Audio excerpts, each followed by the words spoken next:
التبوكي يا جماعة هنجربه مع بعض ولأول مرة. متحمسة جدا للتجربة دي.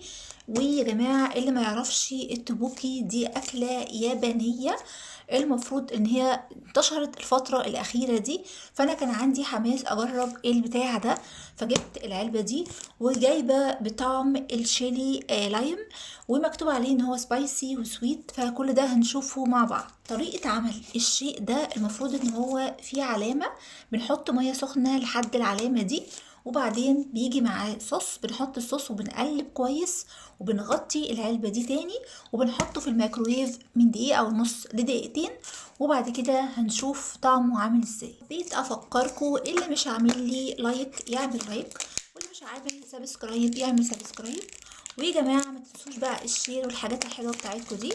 فانا عندي حماس، عايزه اقول لكم ان هو بيجي يا جماعه عليه حاجه بلاستيك كده، المفروض ان احنا بنشيل البلاستيك ده عشان نكتشف مع بعض من جوه هيبقى عامل ازاي.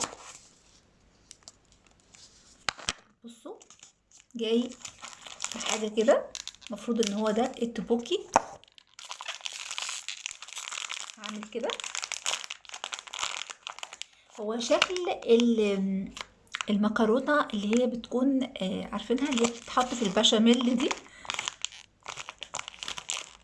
ده يا جماعه التبوكي جاي في باكت كده مقفول ومحكم، ومعاه البتاع المربع ده عشان يحفظ التبوكي من الرطوبه، تمام.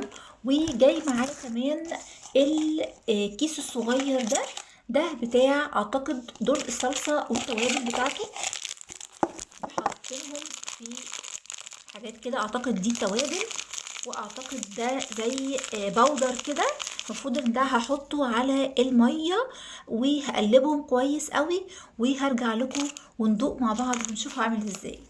انا كده فتحته، هحطه في الكوبايه اللي جايه معاه اهو. طبعا هشيل البتاعه دي، اوعى حد ياكلها يا جماعه، اوعى حد يفتكرها توابل ولا حاجه.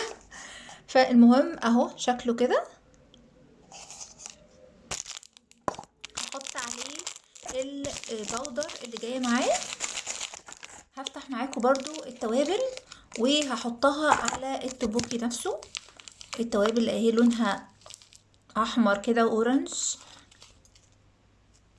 ريحتها شطه فظيع اهو، شايفين لون خطير.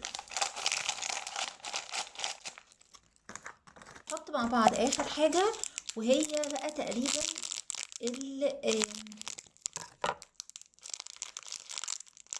عباره عن ورق كده، معرفش ورق ايه ده، مش عارفه، تحس ان هي برضو توابل بس ورق كده. دي اخر حاجة هحطها على التبوكي قبل ما احط عليها المية السخنة، وبعدين هحطها في الميكرويف اهو.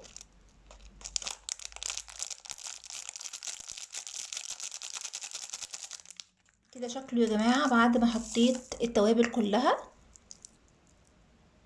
هحط عليه المية السخنة لحد العلامة اللي قلتلكوا عليها، وهقلبه كويس، وهحطه في الميكرويف وهجيلكوا على طول. انا جيت زي ما قلت لكم يا جماعه، انا حطيت الميه لحد العلامه وقلبت التوابل مع التبوكي كويس قوي، وبعد كده حطيته دقيقه ونص في الميكرويف. فيلا بينا نكتشف مع بعض الجريمه اللي احنا عملناها. واو واو واو واو واو, واو. شايفين عايزه اوريكم، بس انا حاسه انتوا مش هتشوفوا حاجه. استنوا هقلب الكاميرا. يلا يا جماعه، عشان انا جعت جدا ومتحمسه جدا ادوقه. بصوا شكله عامل ازاي، شكله اهو بيفكرني بشكل المكرونة. فيلا ندوق.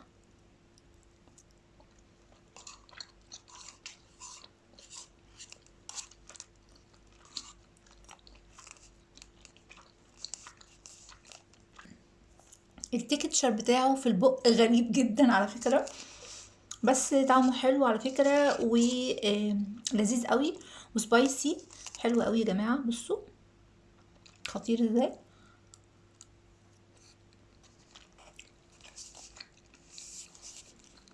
بصوا التجربة بصراحة لذيذة، أدي التجربة دي 8/10 مش أكتر من كده. ملمسه حلو جدا وطعمه حلو قوي، طعمه يعني مختلف عن أي حاجة كلناها قبل كده.